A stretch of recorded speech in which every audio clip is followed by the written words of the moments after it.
Selon l'Association des pompiers professionnels de l'Atlantique, il y a un parent pauvre au Canada en termes de recrutement et de rétention. Et oui, ce sont les 4 provinces les plus à l'est du Canada.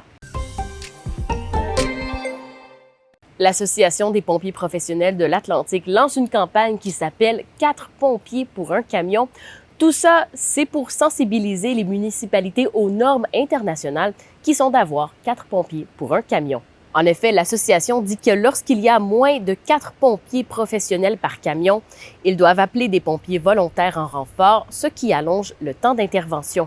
Il y a d'autres municipalités comme Yarmouth, en Nouvelle-Écosse. C'est 2 pompiers qui vont être rejoints par des pompiers volontaires. Mais un pompier volontaire, tu n'as jamais de garantie de quand est-ce qu'ils vont se présenter, les délais dans les temps de réponse.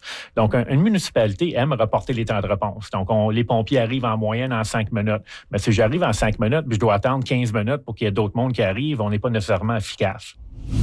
Et un bar de Bedford qui avait dû fermer par manque de stationnement a rouvert cette fin de semaine. Le Bedford Beer Garden était fermé parce que la municipalité régionale d'Halifax estimait qu'il n'avait pas assez de place de stationnement pour le nombre de clients attendus. Finalement, le bar a accepté de réduire de 9 mètres carrés la capacité d'accueil de son enceinte afin de respecter le minimum de stationnement requis. Le propriétaire du Bedford Beer Garden espère quand même que les règles de stationnement vont changer et qu'il pourra un jour bénéficier des minimums qui sont accordés au commerce du centre-ville et qui sont moins exigeants qu'en banlieue. Voilà, c'était votre vidéo journal. Pour plus d'informations et d'autres nouvelles, il y a l'application Info de Radio-Canada.